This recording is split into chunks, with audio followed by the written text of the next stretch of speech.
If I got that motherfucker's money, dude, no joke, I'd probably say some crazy shit too. If you were making Bill O'Reilly money, wouldn't you be okay with saying like the craziest, dumbest shit ever? I would. Like, fuck out of here with that shit. Give me that fucking Bill O'Reilly money. I'll say whatever you ask me to say. I don't give a fuck. And I'll go home and sleep nice and quiet. All right, ladies and gentlemen, welcome to our UFC Long Island pre-fight show presented by RepTheAdvocates.com and, of course, ourselves, Carson MMA. My name is Eddie Law. Out of Ohio, we got our boy Fred Kirby. Out of California, AA, we got our boy Jesse Rubalcaba.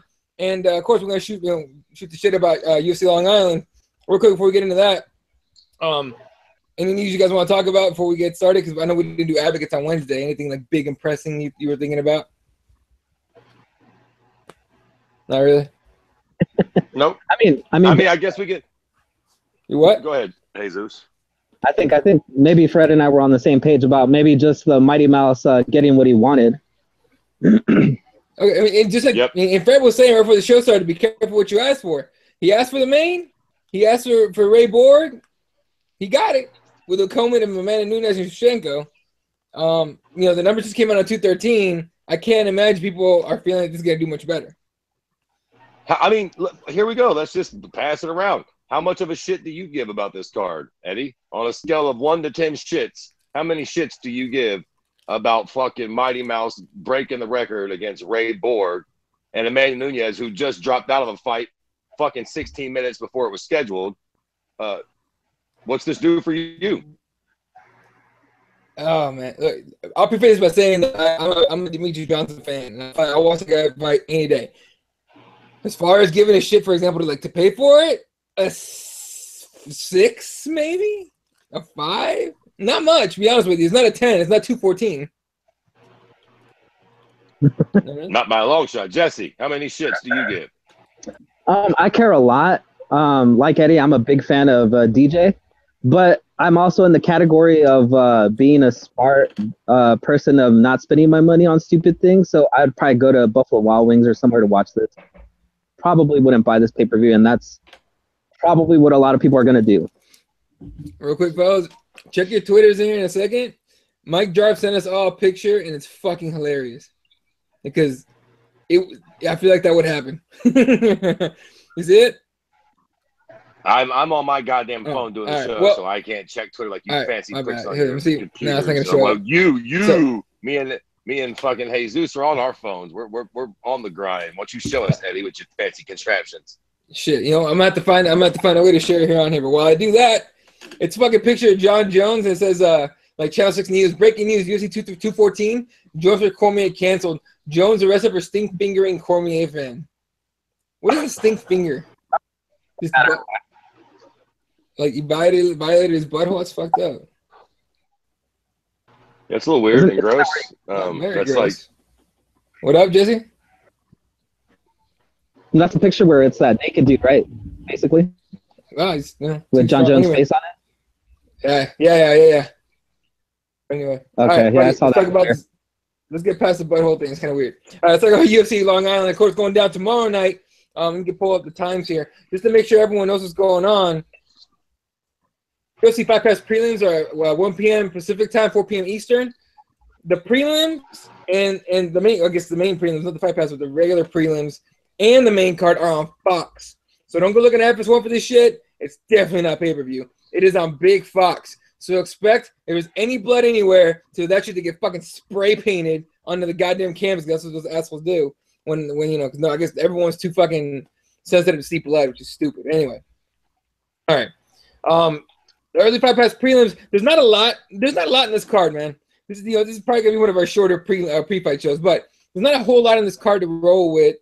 And as far as the Fight Pass prelims goes, you got this kid Jeremy Kennedy out of Canada, Muay Thai specialist. Dude can fucking throw, and he's taking on a ground specialist in Kyle Boshniak, I think that's how you say it.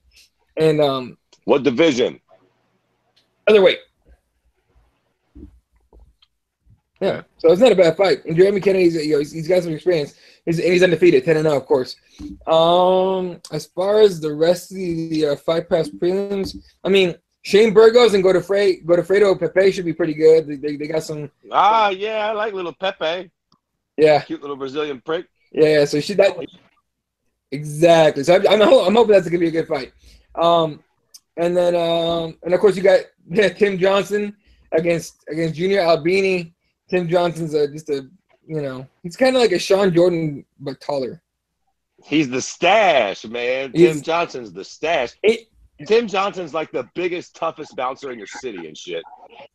Old tough dude. He doesn't seem like a martial artist per se, right? Or like a great mixed martial artist fighter. Dude with a badass mustache. No, exactly. I like fucking Tim Johnson. Him and Patrick Cummins were showed up with fucking crazy.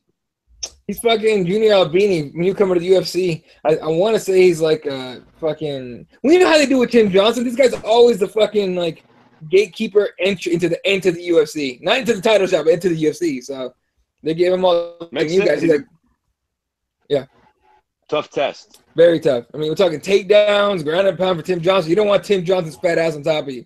That's gonna fucking suck. He's fucking strong too, man. Yeah. I mean, I know it's heavyweight, so all those cats are strong, but Tim Johnson's a fucking animal, man. He's a beast. Yeah, 100% agree.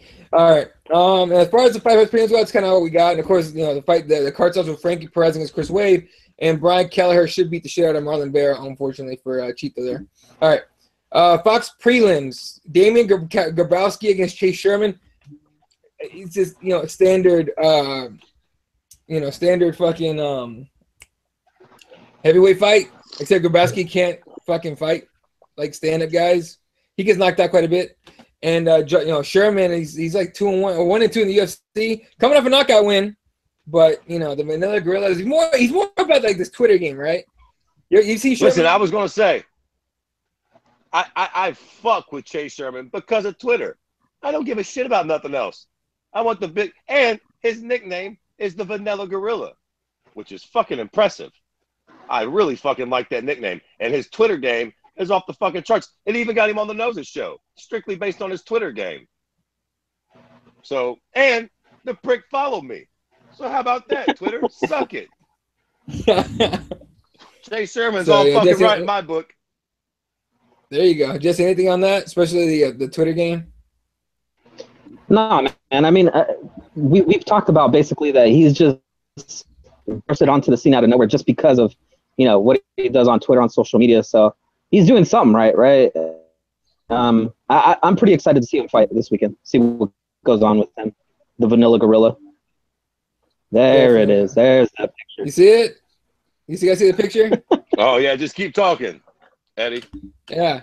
So that, this shit right here, that's what they're talking about. It's John Jones, Stinkfinger, and a Cormier fan. The fight's canceled. He got arrested. Of course, Mike Jars with the on point meme sharing here. Appreciate that, man. Anyway, that's cute. I'm gonna tell you something, Mike Jarvis. Little pricks out there defaming John Jones. It's the goddamn fighter of our generation you're disrespecting like that. All you little pricks. Cute to kick a man while he's down. The fucking memes and the fucking Dave Chappelle and the nose, the fucking white lips. You mean little pricks. Hey, did we ever talk about? Yeah, we did talk about Helwani getting kicked off the Showtime thing. Let's change the subject a little bit. Yeah. See, Dana White shit talking to him again? Whatever, man. Piss on them. Yeah, dude. Dana White's like, fucking, you should have cried again. Talking about like he cried to whoever the fucking Showtime guy is, to get him on there. And a bunch of other shades like he should have just cried again. And then like the Helwani fans went after his ass. It's pretty fucking funny. But he's not too far off, man. Not too far off. The Helwani's stingy. And I'm sure that DW just stays up at night in his mansion crying into his $100 bills about Ariel Helwani's Twitter fans harassing him on Twitter. Wake the fuck up, you douchebag ass fuck losers. DW don't give two rats asses about none of y'all. Not even a little bit, man. You might as well just take it on the chin. He don't give a shit about Ariel Helwani. He did his thing.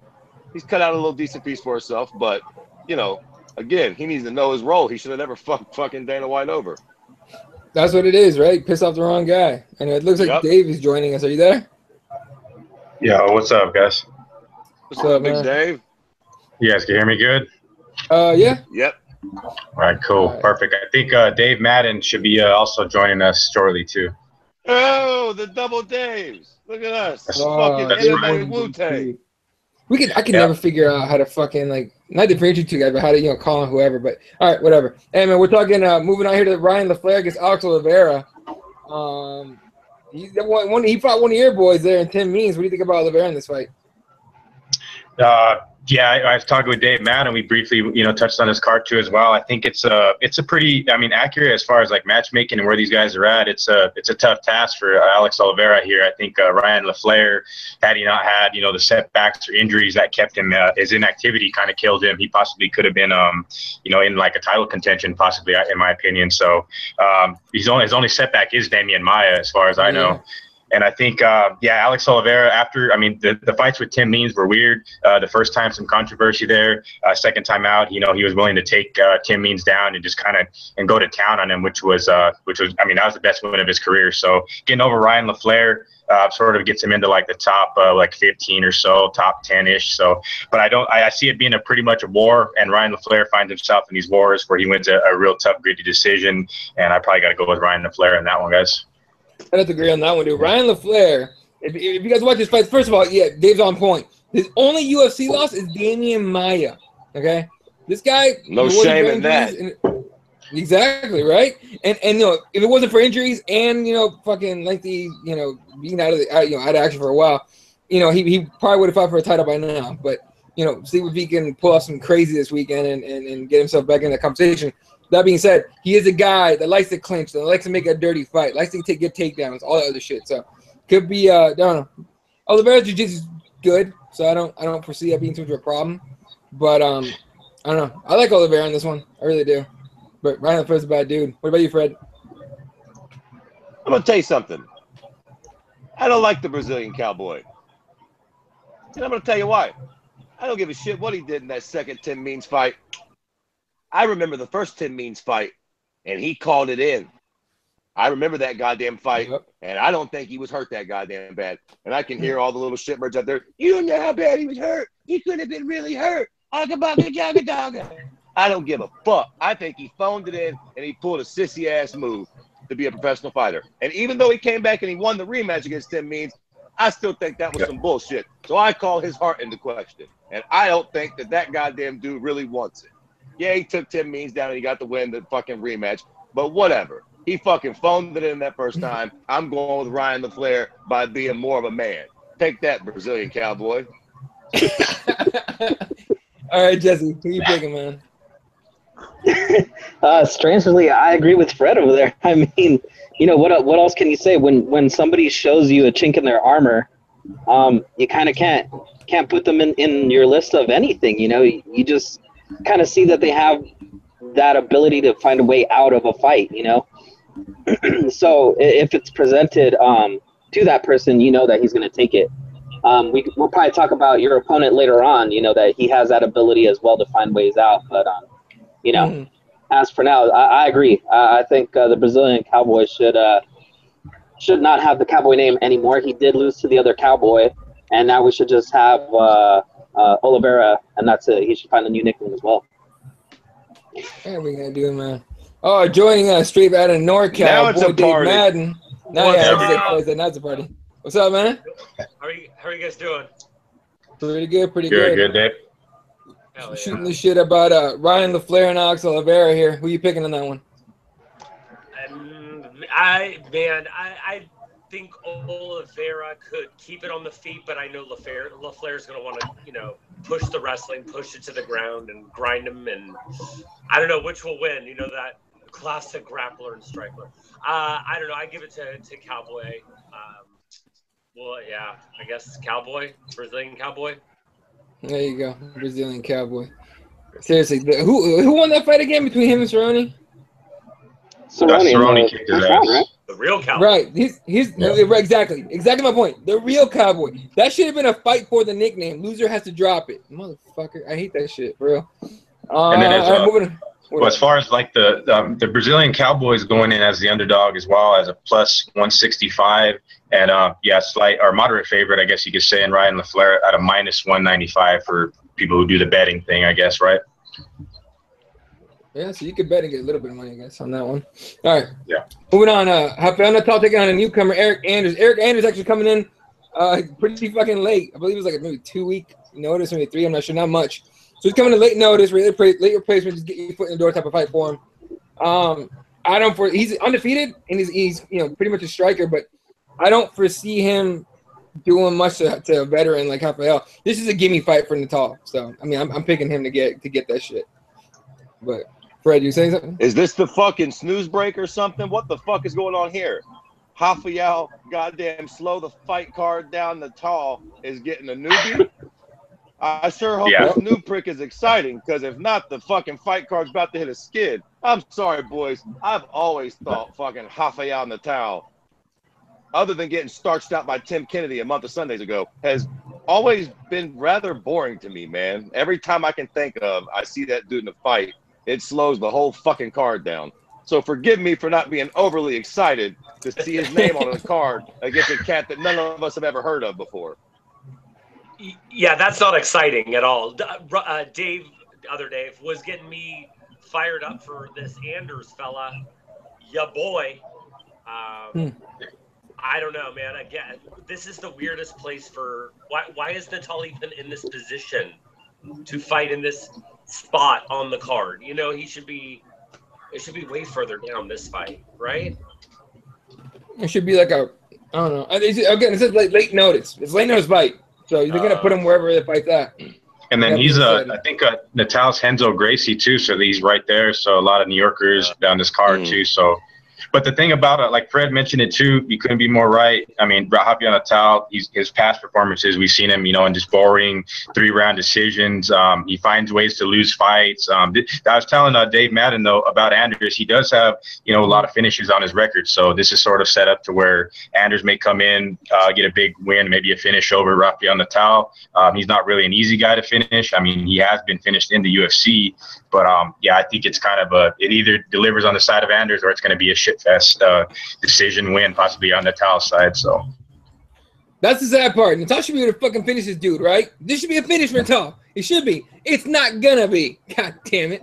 So yeah, Fred, snooze fest. I agree with you, Jesse. Yeah, I agree with the prodigal son, Dave. I think that none of us are excited. We're all like hardcore fans here, and none of us are excited about veteran having this spot, right? So like, what the hell? Like, we were talking about that earlier, right? We were talking about how a lot of fighters say they're not promoted well, blah blah blah. Yet somehow, if I remember, Natal's always pretty high on these fight cards, and like Fred said, it's always like it always brings the card to a screeching halt, So it's like maybe he knows something that we don't know about getting a high position on the cards. But yeah, this is gonna be a terrible fight unless this newcomer Anders can really do something and finish this fight quickly and exciting. They're hoping. Yeah. They're hoping. Also, too, fellas, keep in mind the last time we seen Rafael Natal was UFC 205. Tim Boach slept him in I think like 1 minute and 20 seconds. So we haven't seen him in a while, and he was finished I think in his last 2 fights. Robert Whitaker, Tim Boach at 205. Yeah, no, I agree with that. No. It could happen. I don't think so. I think it'll be a takedown and fucking, nice and grindy fight, but we'll see. All right, this is why they put this fight as the main prelim. And, of course, most people probably haven't heard of either one of these guys, but Lyman Good against Elizao Zaleski dos Santos. We'll just call him Zaleski because I fucking am not saying the whole thing over and over again. So, Good against Zaleski. Now, we got 2 strikers. Zaleski is the more interesting of the two, in my opinion. He's a capoeira guy, right? He uses capoeira in his fights, opens up new angles, comes in all awkward, lands fucking some shit. That being said, leaves himself open for a lot of fucking just counters, takedowns. But that's what's exciting about him, right? And Good is one of those guys that will stand with you. He doesn't give a fuck. He's not gonna try and take you down or whatever. The only problem with Good, he's been out since like 2015 or something like that because he got hurt and he had a failed drug test. So steroids. Yep. There you go, steroids. So either way, it's kind of fucking crazy. But looks like we might have a stand-up war here going, as the main prelim on the Fox prelims. Fred, what are you thinking? Listen, you had me sold at capoeira. On one hand, we got a cute cheating cocksucker that ain't fought in the month of Sundays, and on the other hand, we got Eddie from Tekken. What more is there to be said? Exactly. I don't even know his name, But the cat's name, who I can't pronounce, that does capoeira, got my fucking vote. Lyman Good is a beast, man. But like you said, it's been 2 fucking years, right? Yep. After that amount of time, who the fuck knows what we're getting when that cat gets back in the cage? And if he's fighting Eddie from Tekken, it's fucking a wrap. I just want to see like a crazy fucking like weird ass knockout there. But Dave, man, what are you thinking? Yeah, I think you covered it in terms of the basics. You know, Dave Rodriguez said exactly the same stuff when we were chatting of what we're getting here. It's again like what a weird. This is on Big Fox. Nobody knows who these dudes are. It's gonna be fun to like close our eyes and try to spell Ilazu Zaleski dos Santos. You know, it's what are we doing here?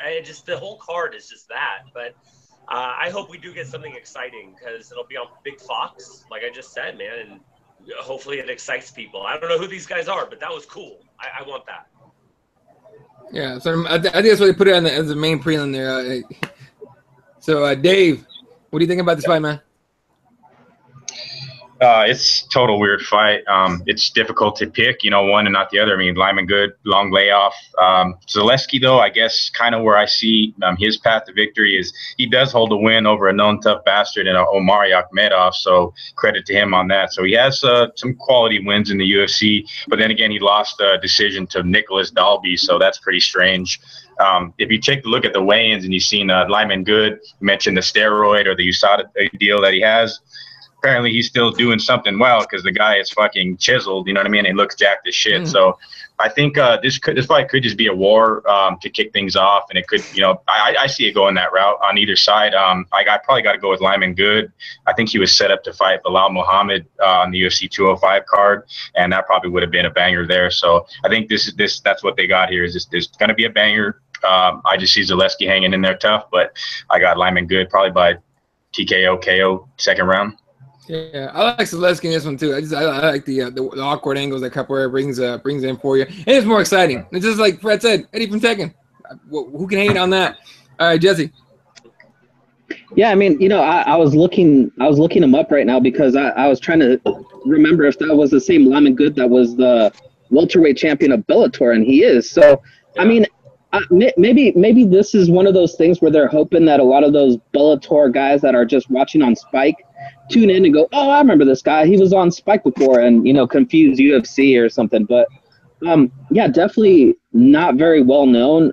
Has a good record up until, you know, when he got suspended. But like you said, I mean, 2 years away from the sport, I mean, it's going to be a pretty interesting thing to see how this pans out. Hopefully the matchmaking here is good enough to give us an exciting fight, but it's tough, man. I'll pick Lyman Good just because he has that pedigree of being a champion before, having gone through tournaments and stuff. But I don't know, man. It's rough. 2 years away. Who knows how that's going to work out? If that fight doesn't wake you up, go, Dave. Go ahead. I was just gonna say, remember when Lyman Good was on the Ultimate Fighter and Dana White's like basically laughing at him, like, and the guys were like, right. "Oh, you're the Bellator champ," and so I don't know. I remember that part too. You know, just with Lyman Good, if we're gonna, you know, think of these like, I mean, as hardcore fans, again, we have so much fun doing that. I'm like, remember this, but no one else cares, right? Yeah, right. The ones that are paying all the fucking money aren't doing it. So, and even though this is a free card, I get it. But you know, for pay-per-views and all that other shit, yeah, we're not the guys we're looking for. All right, that's Fox Sports prelims. Not Fox Sports. That's Fox prelims, right? Again, UFC 5 prelims, and the regular prelims and the main card are on Fox. And the Fox main card kicking off with Jimmy Rivera and Thomas Almeida. I mean, I can't think of a better bantamweight matchup as far as excitement goes than a guy that knocks motherfuckers out and against a guy that knocks motherfuckers out and has some wrestling in him. And might present some problems here.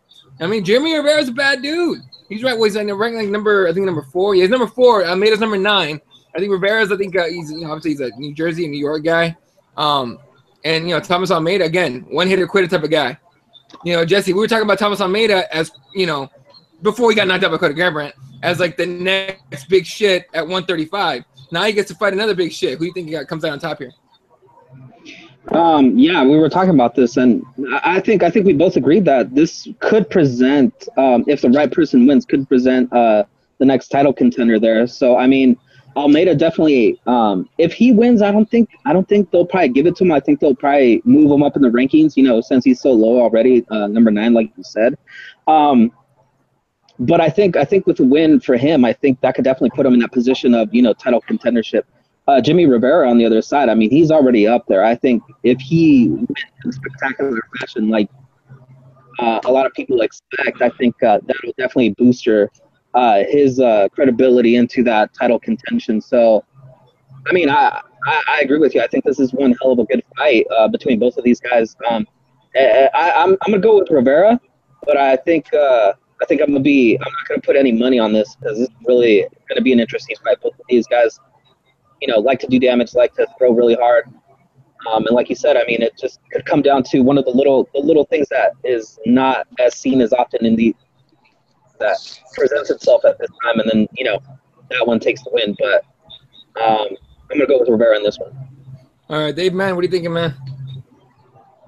This is a fantastic matchup, man. I mean, if you're logged in after the fire you get from Mr. Capoeira, I mean, this is such a great matchup for the bantamweights.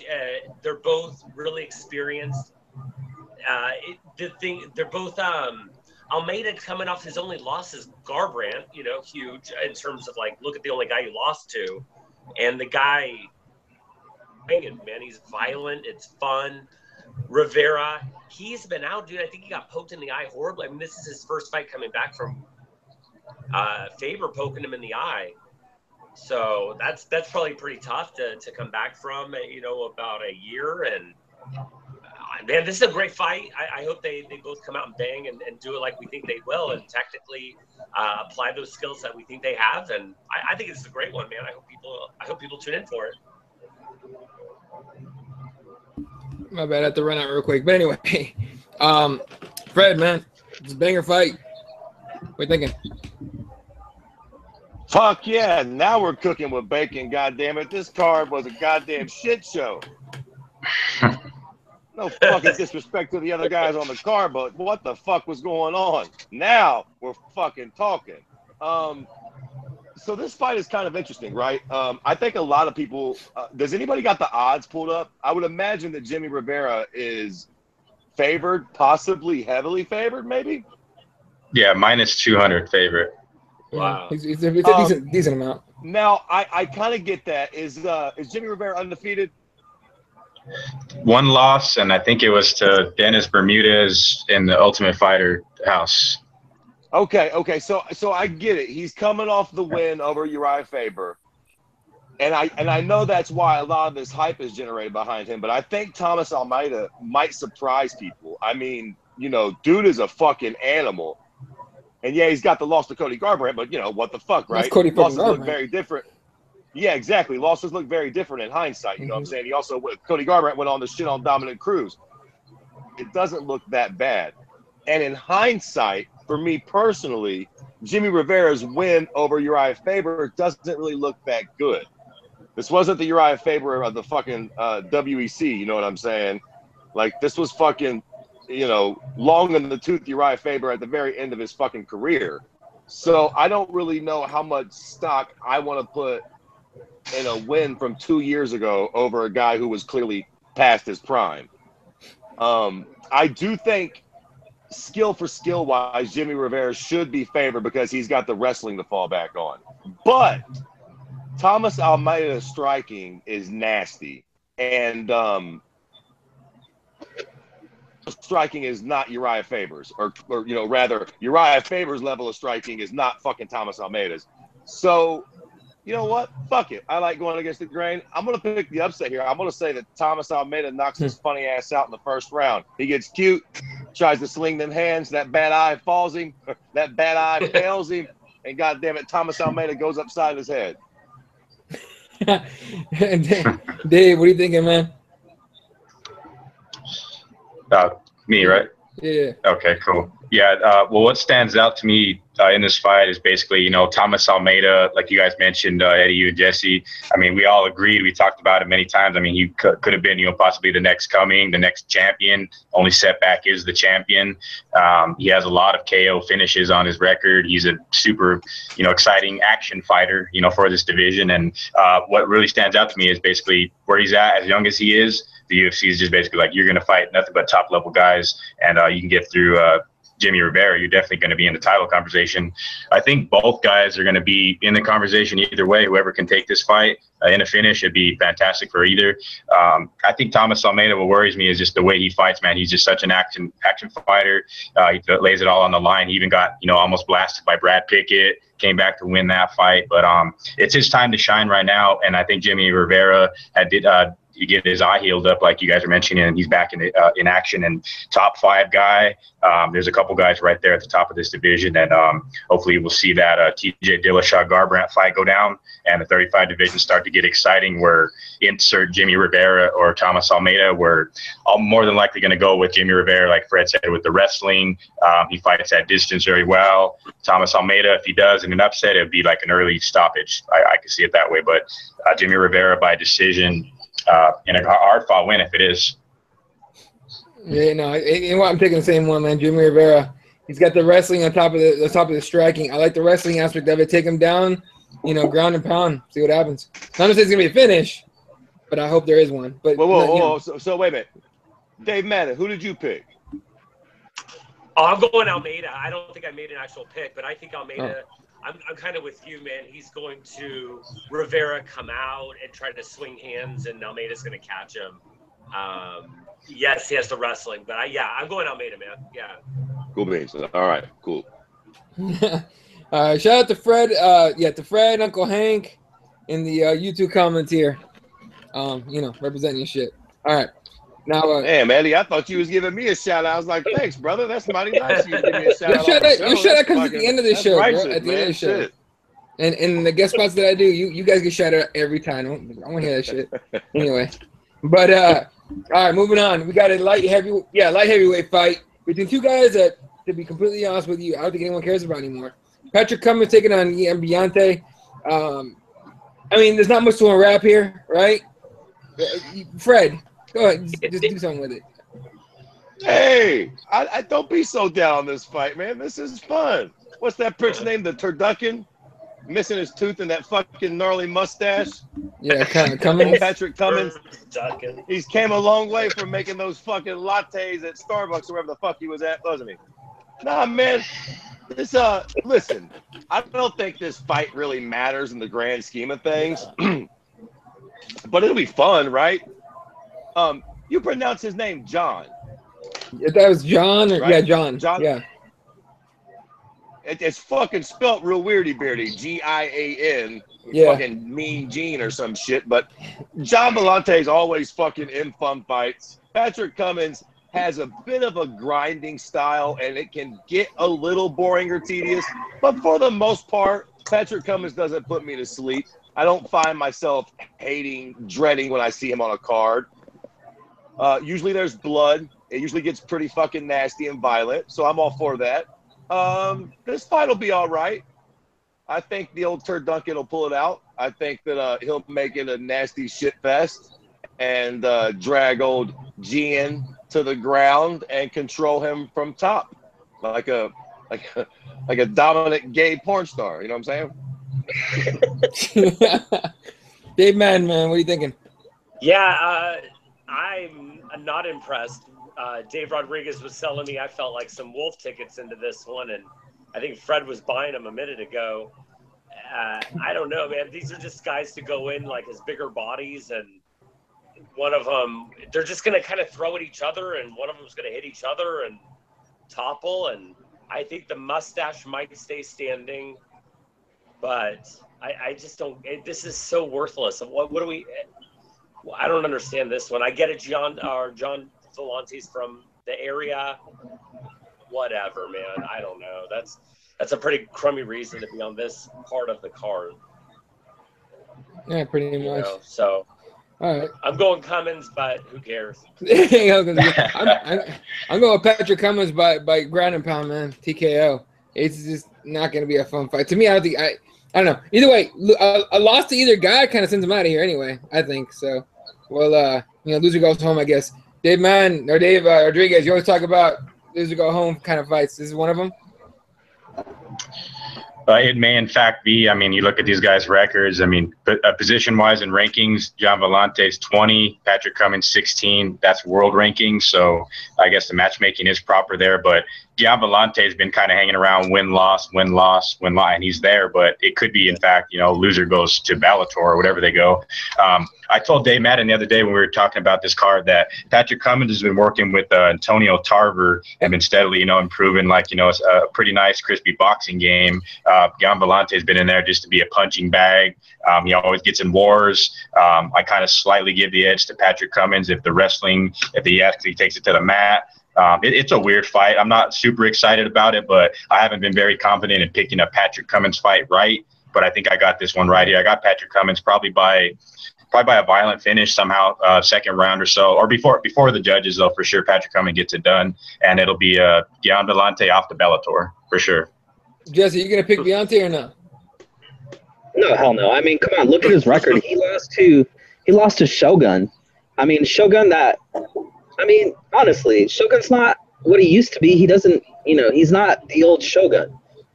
Anybody that's in there that's a top competitor should be able to just kind of run through Shogun. And, he got knocked out by Shogun. So I'm pretty sure Patrick Cummins is, in better conditioning than Shogun. And I think he's going to be able to win this fight pretty violently. And honestly, it bodes well for you, Eddie. I mean, if Gian Vallante gets utterly annihilated, I mean, then his buddy Chris Weidman's not going to be in the fight later on. And, that could be to your advantage later on. Yeah. Yeah, it's possible, man. Teammates don't like to see other teammates lose. Whatever. The bad news is, if old Gian Vallante loses this, I don't think he gets the fucking Bermuda trip cruise to fucking Bellator.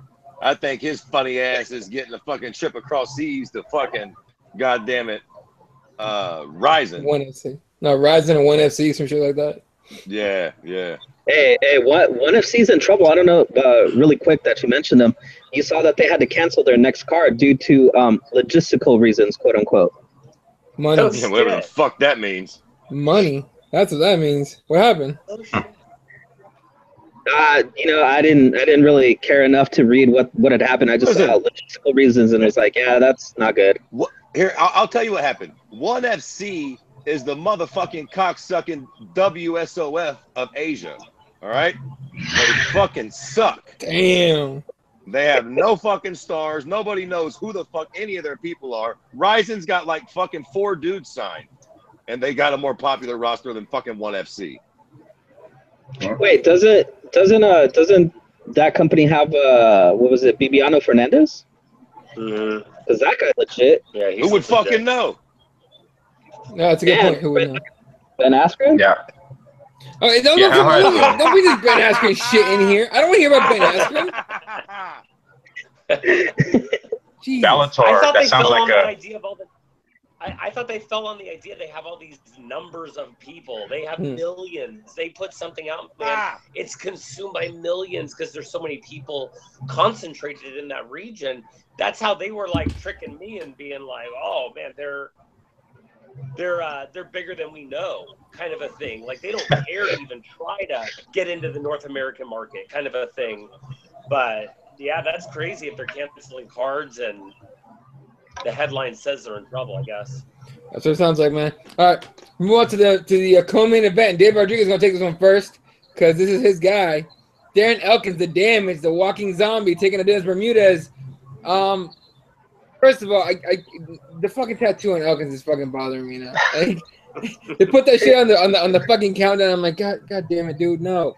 But Dave Rodriguez, what are you thinking about this one? Man, do I even need to make a pick here, fellas? You guys know who I'm going with. I think Justin Buchholz, I was telling Dave Madden, he mentioned that I think he was in the road to the octagon or so. He's like, Darren Elkins in a win here is going to be in the title conversation. So they've been doing a lot of good things at Team Alpha Male, man. Darren Elkins, where he's at, he's on a streak. That possibly could be the case here. We just seen Dennis Bermudez get slept by the Korean Zombie. I think this fight is sort of a bit tailor-made for Darren Elkins, man. Bermudez has been he's gassed in the octagon. I think Darren Elkins has every advantage in this fight wherever it goes on the feet.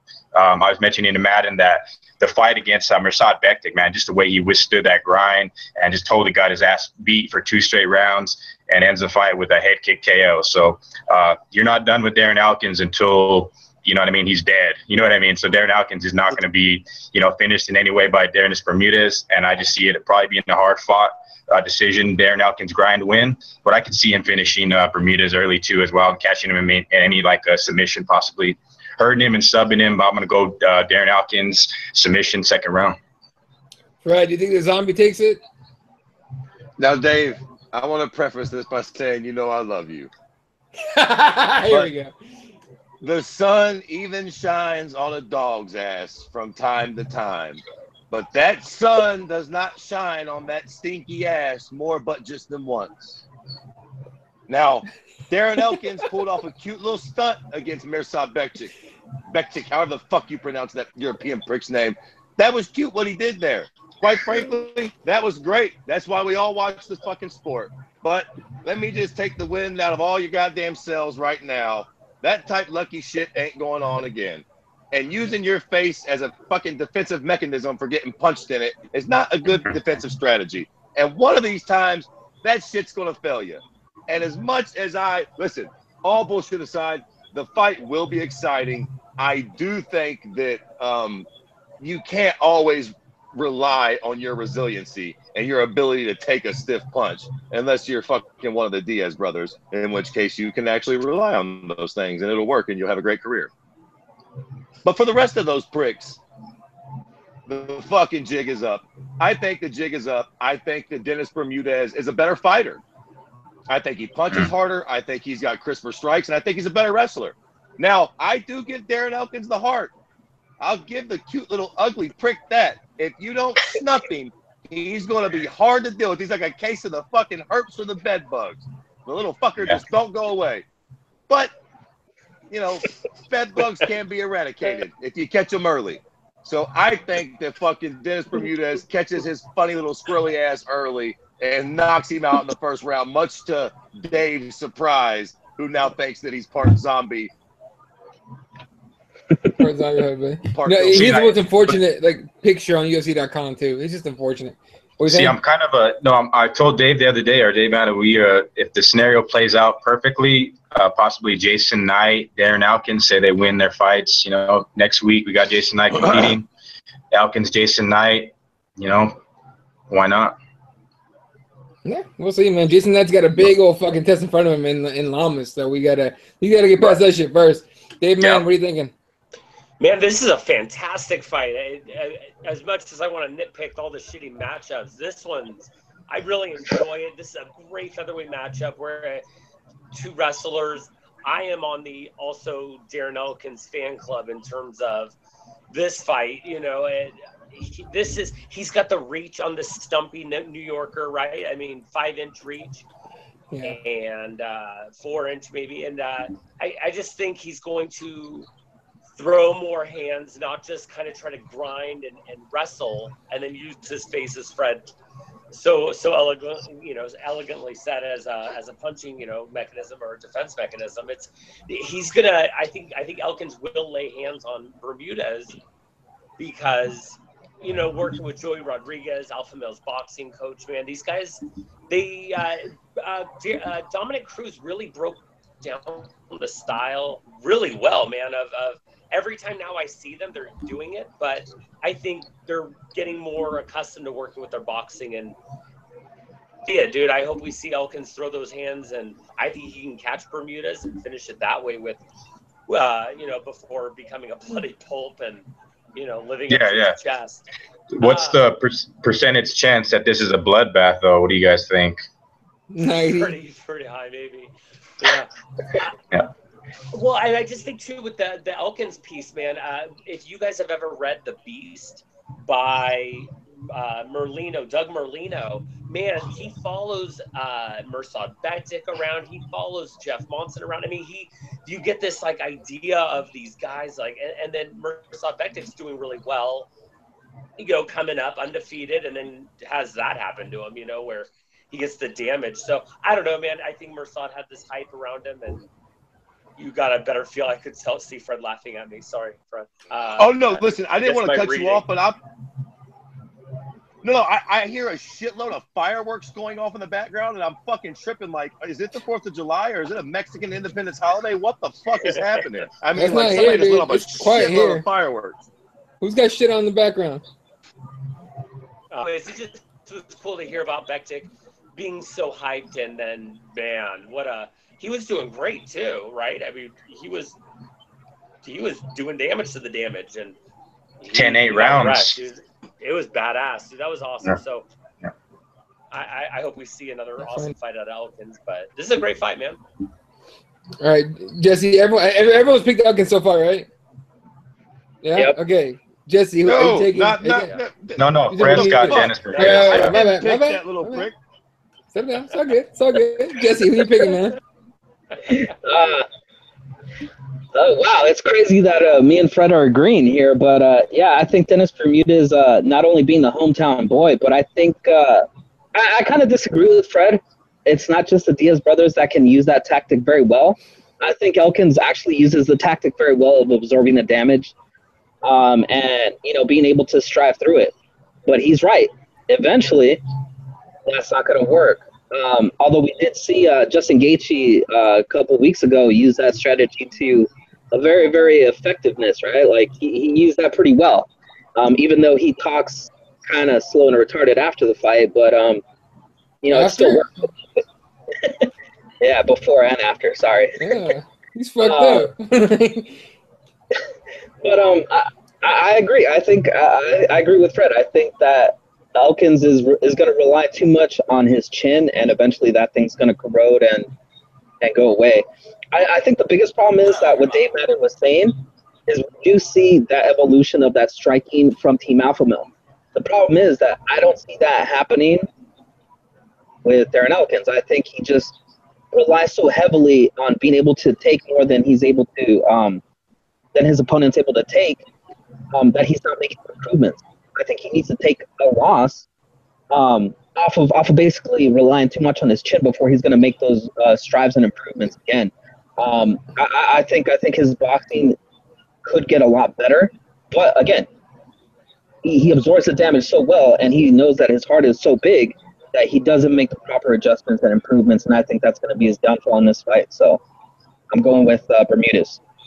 Yeah, I got Bermudez in a very carefully fought fight. The strategy's going to be smart and careful, nothing too crazy, too wild, because he did watch the last Elkins fight, and just like we were seeing, Elkins getting his ass whooped and then came back, fucking knocked the dude out. So you gotta be careful with Elkins, man. As Dave Rodriguez here is a huge fan of the damage. Yeah. Dennis Bermudez is gonna gas. You guys are gonna see it. So that's possible too. That's the other thing. That's what I'm saying. That's what I'm saying. A very careful game plan. I just have a question for the two guys in the fan club of the damage. Did you guys have to get matching tattoos, or how does that work? No. We're getting T-shirts with the damage tattoo custom made. We'll make those. Whoa. I was down to get a tattoo, man. I was down, but well, Dave, yeah. Dave will do it. Yeah, I couldn't. Dave Mann will do it. Do it. There you go. You have to work on that shit. All right, main event time, ladies and gentlemen. It's still a weird matchup, but the fact that the size difference alone is fucking crazy. Kelvin Gastelum against Chris Weidman. Gastelum's still on the run, and I know the Brazilian Commission helped their boy Vitor out by overturning that bullshit. But for all purposes, I think he won the fight anyway. I mean, he's got the win. He won the fight, so he's on a run at 185. Biggest test at 185 right here. Fred's not so sure about this one. All right, Fred. So state your case, sir. Can I start this off by saying, Dave Madden, I'm glad you joined me. I got another gringo of European descent on the show with all these Mexicans, which I know are inevitably going to pick that other cute Mexican cocksucker. Because there's a lot of Mexican pride on this show. There's a lot of Chicano pride on this cocksucker. So I'm glad that there's another gringo on the show tonight for this little prediction. Nah, man, you know, honestly, I'm kind of surprised at all the people picking Kelvin. Kelvin's got 2 wins at 85, right? Tim Kennedy and Vitor Belfort.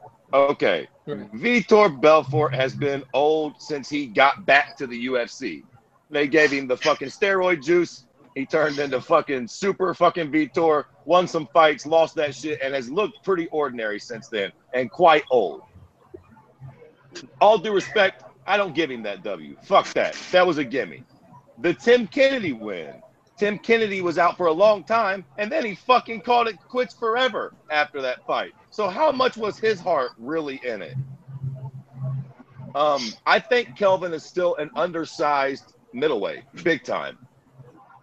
He can make 170. He just doesn't have the discipline to do it. If goddamn Conor McGregor can make 45, Kelvin Gastelum can make 170. He's just not showing the discipline to do it. And just quite frankly, man, I think that Weidman does everything Kelvin does better. Kelvin may be able to outbox Weidman possibly early and hurt him, but I think that's Kelvin's only fucking path to victory in this fight. I see a lot of people picking Kelvin. Oh, Kelvin Gastelum, yada, yada. He did this to Tim Kennedy. Tim Kennedy fucking quit afterwards and hadn't fought in 2 years. And is fucking old as dirt. So, I just don't, like I said, other than Kelvin hitting him with something early and hurting Weidman, how's he beating? He's not going to out-grapple him. Do you guys really think that Kelvin Gastelum is going to hold Weidman down? No. I mean, I really don't think he's going to be able to grapple fuck him. Yeah. And, you know, listen, man, until Weidman got snuffed out by Yoel's knee, he was winning that fight. I would call Yoel a more dangerous fucking striker, you know what I'm saying, than Kelvin Gastelum. So, I don't know, man. I think this is Weidman's fight to lose. I think Weidman's going to be a lot bigger. I think he's the better striker, a better grappler. I really don't see how Kelvin wins this fight unless he kind of lands a lucky strike in the beginning and hurts Weidman. If not, I think Weidman's going to wear on him. The size is going to wear on him, and he'll get like a fucking 3rd round TKO or submission finish quite handily. Damn, to your face, Eddie. Fred's picking against you to your face. Wow. Go ahead, Jesse. I'll let you take it. Go ahead. You know what? I wholeheartedly agree with Fred, except for one thing. Weidman has proven that he makes bad choices, right? He does have the skill. He does have the wrestling. He has all those things, yet he makes bad decisions in fights, and that's what gets him these losses. He becomes predictable. That's what happened in the UL fight, right? With Musasi, right? He also was getting predictable. All right, he gets in this rut, and then he just kind of makes bad decisions. Bad decisions like with the Rockhold fight where he threw that spinning, kick. These decisions that he just thinks that he can overcome everything with his athleticism, and he cannot. He needs to be a smarter fighter, but he's just not able to achieve that higher IQ because he's not that smart, honestly. He makes bad choices. If he just sticks to his game plan like he should, and is able to finish a fight early, he looks dominant. All right, but when he's fighting a guy that can stay in his space for 3, 4, 5 rounds, it doesn't work out for him. And I think that's where Kelvin is going to win because Kelvin is able to stay in his space, stay in this fight, and he's going to be able to capitalize on any mistake that Weidman makes. I have never been sold on Weidman. I don't think I'll ever be sold on Weidman. So I just don't think that Weidman's going to win this fight. Nick Pilecki would be proud of you, sir. He'd be proud of you. Dave Madden. Yeah, this is the kind of fight where it's like UFC 213. Kind of a weird matchup. It wound up there because these guys, Weidman's not on a win streak, obviously, but Romero's in this place needing the belt. Whitaker became the favorite, man, and I kept hearing it like Whitaker's favored. No, Whitaker's gonna win, and I knew he was badass. I knew he would, present all these problems. I didn't think he would win. I didn't think that would happen. And then he did. And then now here we have this fight with Weidman, who I'm a fan of, man. I enjoy Weidman. I don't count him out. Rodriguez wants to send him to Bellator. I don't think he belongs there, man. I think he's come into some weird places with the sport and just things, and I enjoy him, man. And but people are hyping Kelvin. Kelvin's gonna win. Kelvin this, Kelvin, which makes me think, am I wrong? Like what do I not see? Why am I wrong here? I'm going Weidman. I'm going that he's going to come out like that Weidman who was on a tear before, getting the belt and then losing it. But yeah, Gastelum looks like a little sausage, like squeezed into his casing, like in his suit, and then he's just like the little guy next to his big-ass older brother standing next to Weidman. I don't see – Weidman's not slow. Weidman's sick on the ground. He's got hands. So I don't see how I'm wrong. So everybody picking Gastelum, if you're right, you're better than me, man. I don't see how I'm wrong. You know what, Dave? I'll tell you this. One of the reasons that I think a lot of people sleep on Kelvin is because we kind of see him on the weigh-ins and he looks fat, right? He just kind of looks like a fat guy that isn't working out, doesn't do up to his potential. I got to see him like person to person and talk to him when he was at Combates. And I got to tell you, man, it surprised me just how thick and stocky he is. He's not wearing a lot of fat. And my assumption is that he's probably on a really low, like, body fat percentage. And I just think he's that type of guy that just is muscular. He's just got a lot of muscle that he carries around. And he probably is kind of in the... Jesse, you sound like one fat boy taking up for another fat boy. He's just a little musky.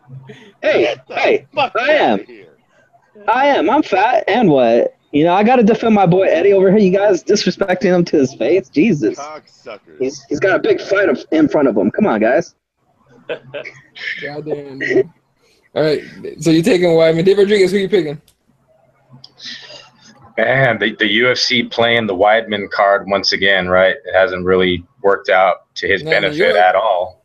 Yeah, so here we are again. It's kind of weird, man, because when I first heard about this fight, happening, I thought it was supposed to be initially Anderson Silva, Weidman 3, and then they ended up changing it to Gastelum. But it's definitely Gastelum's biggest fight. It's possibly his title shot ticket. I mean, I think an interview today where he believes he can get a title shot and a win over Chris, probably in a finish, but a decision would be nice too.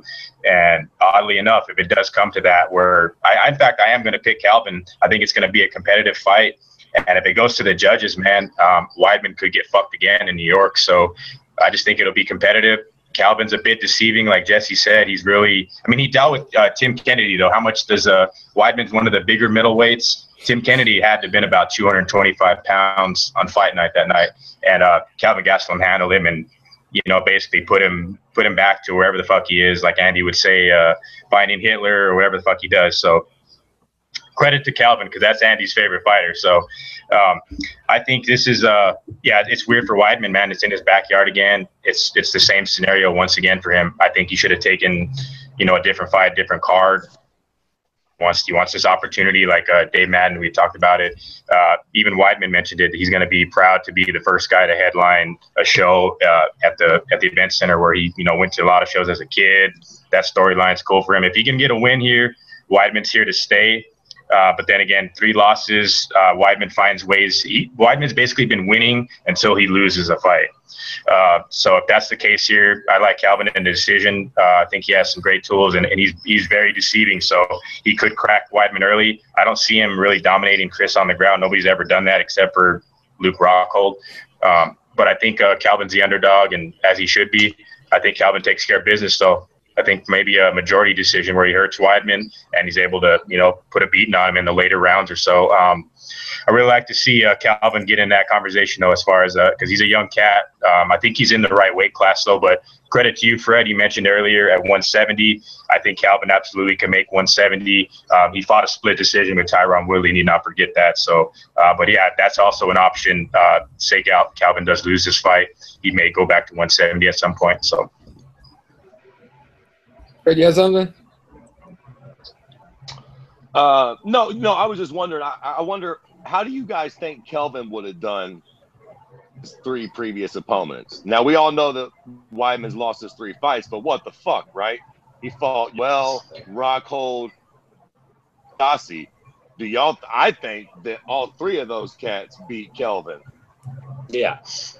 I think Romero. I think the best chance would be against Romero, and that's still a fucking tall order. All right, so yeah. To be fair about the Luke Rockhold, the Weidman losing to Rockhold, Weidman did a dumb fucking thing trying to go for that, whatever the fuck he was trying to do. The wheel kick. him down. The wheel kick. The wheel kick. You bring up a good point though, Eddie. And listen, maybe Weidman will get smoked, maybe, but his losses are all interesting, right? Yeah. Quite frankly, Weidman's whole fucking career is like that. All the Anderson fights were a bit weirdy-beardy. All of his fights are a little strange, right? Like the Rockhold fight, you're right. He was doing very well, and then he throws a spinning back kick. Who the fuck are you, Machida? Sit down. He was doing great against Yoel, runs into a knee, boom, down he goes. He was arguably winning the Mousasi fight for as long as it lasted until some weird shit happens at the end. So it's almost like he never just gets beat on. There's always some weird fucking asterisk with it. You know what I'm saying? So he does have that. Even in also too, Fred, in the Machida fight, he started to take a beating late against Machida and kind of led up to. So he makes terrible decisions in fight, and like I said, Chris Weidman has basically been winning until he started losing. So former champion, but it's and then the position that he's in, I think you guys could probably all agree with me on this, is the UFC. This is, I mentioned they're playing the Weidman card. This is in fact the last time they're going to play that Weidman card with the whole New York type deal. So I think we all can agree on that. Pretty much. Wait, am I right in saying that he's lost all his fights that he's lost in New York? Yeah. So wouldn't this be one of those things where you kind of, even if you're not a superstitious guy, you kind of go, you know what? I'm just not going to take a fight in New York at this point, right? Plus the other thing I tend to remember, as well as Dave pointed out, remember his initial title defense against Vitor Belfort. Vitor put hands on him and hurt him. Vitor gassed out because he wasn't on the sauce no more, but he did hurt Weidman. So I mean, again, every single circumstance you can look at every single Weidman fight, and there's always something funky, right? There's always something weird. Yep. So I mean, especially Anderson, the Silva fights for sure. Yeah, if I was his management, I'd just say, look, we're not fighting in New York, and we're not fighting Anderson. That's pretty much the two things I would never break for him. Yeah. All right. So this is a tough fight, right? Fucking for all the points you guys made, right? The one thing I don't like about Weidman is the fact that he stays on strategy, he stays on point. He goes, okay, there's a game plan. Stick. Let's try this. Boom, gets fucked up. Shoots who had been feinting him. Romero set that up. He knew that shit was coming. Weidman should have known that shit. He got caught. The Mousasi one, what are you gonna do? Mousasi, that was the ref's thing, right? Where Mousasi picked him up, hit him with the knee, and the ref called it legal, whatever. And the Rock, that made no sense. I don't understand why you do that against the guy who's a striker first, not a wrestler. So that's what it is. That being said, I'm a big fan of momentum, and Kelvin Gastelum's got a shitload of momentum. You know what I mean? You're a big fan of Mexicans. First of all, he called it correctly. All 3 of us picked Kelvin Gastelum because I'm picking him too. That being said, everyone said that Tim Kennedy was going to fuck him up, right? Mind you, just like Fred said, Tim Kennedy had a foot out the door. We don't even know what Kennedy's mindset was before that fight even started. He might have been like, I'm going to go out here, I'm going to snuff this little motherfucker and get out of town, right? Go out into the sunset fucking with a W. Turns out this little motherfucker can fight. He didn't take it seriously, maybe. Who knows? The Vitor fight, it's fucking dad bod Vitor, man. In Brazil. But dad bod Vitor. It's not fucking roided out Vitor. So this is fight plus Vitor's uncle overturned the fucking, that's a win right there, but basically it's a no contest or whatever the fuck it is. So Calvin's not actually, he's not actually coming off a win here, so whatever. Yeah, technically, but whatever. Regardless, here's my point: is Kelvin Gastelum has made it to where he's got the momentum. Whether you know how to say fake it till you make it, he might be faking it. He might be about to make it to a title shot of sorts. Who knows? To me, it's a way tougher fight than people are making it out to be.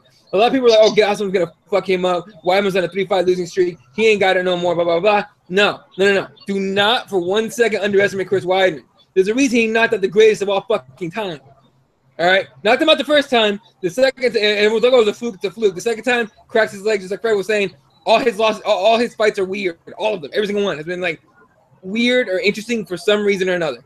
So, I think Gastelum gets in there and just fucking pulls off that fake it till you make it, and gets a win here by decision. I can't say he's gonna knock him out. I think he hurts him early, mind you. I do think he hurts him early because of that fucking ridiculous habit of Chris Weidman has of veering from the strategy and trying something. Oh, let's try this to impress somebody. Let's make a statement. It feels like he's been wanting to make a statement, and every time he tries, he fucks up. You know what I mean? Yep. Other than the Anderson fights. So if he sticks to his game plan, yeah, he said that he's wanting to, put on a show, and he said this before. It's nothing new with Chris. And then, like I said, the whole New York scenario. Exactly. It's a bit weird how he accepted this fight, whatever, Matt Serra and his coaching staff. So, but basically, points we made, it's really the Chris Weidman either loses big time, and Calvin wins big time, and it's one or the other. And Calvin has options at 25 years old, so we're the 170 division. He could return there. But at 25, man, Calvin could pencil himself in possibly against a Robert Whitaker, Yoel Romero. Hey, look, who knows? Weidman, at this point, Weidman's fighting for his relevancy. He's fighting for his job. He's fighting for his spot in the rankings. He's got a lot more to lose. But that whole I'm going to put on a show for my hometown is what's going to bring him down. I'm telling you right now. He's going to make a mistake here that Kelvin Gastelum's going to take over, and it's going to be a decision win for Kelvin.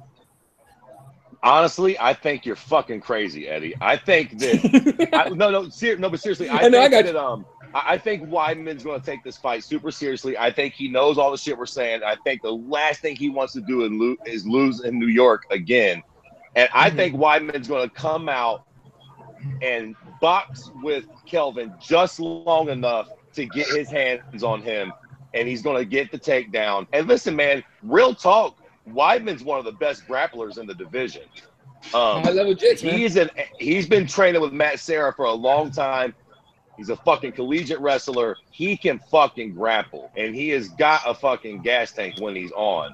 I think he can get Kelvin down and ground and pound him and work him and take some stank out of those punches, because I really think the only way I don't think Kelvin can do that to Weidman. I don't think he can grind him down, quite frankly. Like we've been talking about that picture, I think Weidman's going to be bigger. If he can press him up against the cage, hold him there, land those knees, get a takedown, make Kelvin work to get up, get another takedown, try to apply submissions, but just threaten with them. I really think Weidman can suck the energy out of Kelvin here. I really do. And not take damage, too. Because Weidman has taken damage like a motherfucker, so definitely that would be a plus. Yeah, a good game plan strategy. Exactly. Yep. If he sticks to it, it works, man. So that's just real quick. Let me shout out the times again. Bypass prelims begin at 1 p.m. Pacific time, 4 p.m. Eastern. Fox, not Fox Sports. It's Fox. Just a big Fox. 3 p.m. Pacific time, 6 p.m. Eastern, and then 5 p.m. Pacific, 8 p.m. Eastern on the main card, also on Fox. So everything's kind of on free TV other than the 5-pass card. So we should have a nice little Saturday, watch some fights, and then do some fun shit on Sunday. Anything else you was gonna bring up? I'm checking the headlines. There's nothing really like last minute news other than we were just talking about Rockhold a second ago. Apparently, there's talks of him against David Branch as the main event at UFC Pittsburgh. Yeah, exactly. David Branch, and the people. Someone brought up Yoel Romero as well that they're discussing about him. Yeah. Listen, I prefer that fight. Hopefully they can do Yoel Romero. All due respect to David Branch, I don't bit more want to watch that boy fight than the man on the moon. Yeah, there is nobody more tedious to watch fight than David fucking Branch. Quickly, before we go, can I just fucking tell y'all one time, the next motherfucking weekend, Johnny Bones Jones, the baddest motherfucker walking planet Earth, returns. As cute as this card is, I think that and I'm sure we'll do a pre-fight. We'll do all the talking we're going to do about it next week. But I just want to give a quick shout out to that fight, man. I think that because of the whole Floyd and McGregor thing, which that is a monstrous fight in its own right and deserves its own credit. I think John Jones and DC is kind of getting looked over, man. These are the two probably most credentialed MMA fighters of all time. Like it or not, I don't care who your guy is, whether it's GSP or fucking Anderson Silva or Fedor. DC and John Jones are the creme de la motherfucking creme. Johnny has never been beat by nobody and has a fucking, you know, a record that's incredible. And DC's only goddamn loss is to that cocksucker. These are probably the two best. That back. Yeah, I mean, and for the belt, this is it, man. Like I said, I know we're going to talk about this fight, so it's not like I want to go in depth. I just want to, you know, let motherfuckers know tomorrow night's going to be fun, but next Saturday night we find, and listen, Floyd and McGregor's cute. Next Saturday night we find out who the baddest man walking this fucking planet is, without a weapon. Fuck yeah. And that's fucking cool. Keep your police scanners turned up at Albuquerque for the next Always 7 days. Fucking jokes. Yep. Just he's talking about UFC 2. What's up? No, I was like, damn, Dave trying to put the stink eye on that card already. Jeez. No, Hey, Jones is gonna make it. He's gonna make it. Hey, I'm calling it as I see it. If you forgot, last time it took to the final hour and that motherfucker dropped out. So, like I said it before in Advocates, I'll believe it when I see him walk into that fucking cage and then, yep. Okay, just to put a quick question on this before we wrap this up, guys. I know we all gotta go soon. I gotta go here real soon too. If John Jones does make it and the snow buddies and the cocaine don't fucking prevent him from making it to the fight, if he comes back and he beats DC, has John Jones solidified himself as the living GOAT? Damn. Hey, listen, I'll go first. Go ahead. Yeah, he has. St. Pierre who? Connor who? I mean, real talk. If John comes back and beats DC, God forbid he finishes him, forget about it. It's not even a question. He's I like how you mentioned Connor. GOAT. Yeah, you mentioned Connor, so I couldn't agree with you more, Fred. Jones, in my opinion, like all his, you know, he shit it away fucking 3 years of his prime. He probably could have been the heavyweight champ, 30-1 or whatever record would have been. He already could have been at that point. So now he's got to make that statement and get through DC. And yeah, I agree, man. Jones has got some work to do, man, but he should be boxing fucking whoever, Floyd Mayweather, making all this money. Jones is the real king. And he fucked up, but he's got a lot of work to do. And I think, yeah, he is the GOAT after next week if he takes that belt. Dude, just my punctuation on it is just the idea of UFC 213's numbers were pathetic. UFC 214's card is sick. Not only, you know, Fred pointing out who, you know, we find out who the most grass-eating guy is of GOAT, but it's a sick card, man. That's so fun. Cerrone, Lawler. If it does not eclipse, 200,000 buys, there's a real problem here. Yeah, Jesse. No, I agree, and Dave is alluding to the fact that what we were talking about earlier. I mean, those numbers from the last pay-per-view card, awful, just straight up atrocious. And I think this card is 214 coming up is actually a really, really nice. Good buy for pay-per-views for a month, right? Because we're not going to get a pay-per-view from the UFC in August. Not until September is when we get the next pay-per-view card. So, save up your pennies.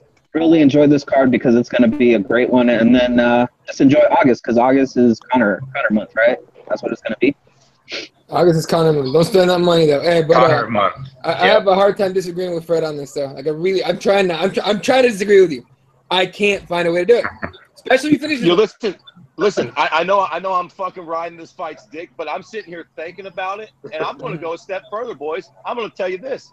I think, because I'm thinking in my head, if DC beats John, does that make DC the living GOAT? Yeah. And it very well could. So I think, now that I think about it, this cocksucking fight for either man could make them the living GOAT. I mean, if DC gets the win back over John, then who's beat DC? He's undefeated at heavyweight. He fucking beat AJ twice, beat Gus. I mean, we're not talking about a division lacking on contenders. These motherfuckers are beating real motherfuckers. So either way, whoever wins that fight could quite possibly be the living GOAT of our sport. It doesn't get no bigger or more important than fucking that, man. On that point, biggest 205 fight ever in the UFC. By far. Yeah. Unless ever. unless Jones takes care of business and then they line him up with Gus, an even bigger fight, maybe. Yeah, but up to date, this one's it. Yeah. Hold on. Yeah. Yeah. Real quick, just the names alone on this card. We're talking. I mean, yeah, Josh Bergman is kind of funny, but Drew Dober, Andre Fili's on this for some reason still in the UFC. Sterling against what's his name? Aljamain Sterling's on this card. Renan Barras on this card. Ricardo Lawman's taking on Jason Knight, who's taking a huge step up in this fight.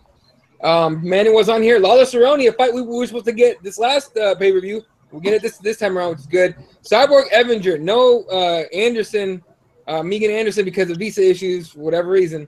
But you get a fight, and Evinger is a game fighter. She's not a fucking pushover. So that's going to be a fun fight. Woodley Maia, we can see if Maia can, fulfill his destiny. And, of course, Cormier Jones, too. Biggest fight in light heavyweight history. Easily. Bar none. Especially now that Fred said all that shit, I'm like, oh, fuck, he makes total sense. So, yeah, I'm with you, dude. I'm with you on that. All right. Well, ladies and gentlemen, that's going to do it for us tonight. Appreciate you guys joining us. Dave, man, where can they find you? Madden? Did you say me? Sorry. Yeah. Where can the people find you, buddy? Sorry, no, you guys are cutting out a little tiny bit. Sorry, guys. So at Dave MN Madden, kind of put the MMA in there for me personally. Go check out my work, my project at NorCalMixedMartialArts.com, at NorCal Fight MMA is where all that's at. And thank you guys so much, man. I have a blast with you guys. You guys are awesome. Appreciate you coming on, man. Jesse's at Spawn 1983. Kirby, of course, is at Kirby_MMA. Dave is at Dave's MMA Brief. And you were actually on ABQ Radio not too long ago, so I think you tweeted out the link or something. So you guys can go back to Twitter and check it out. And anything else you're doing with them anytime soon? Yeah, I'll always tweet the links out. It's always Saturday, 10 to 12. Doing interviews usually with certain local fighters.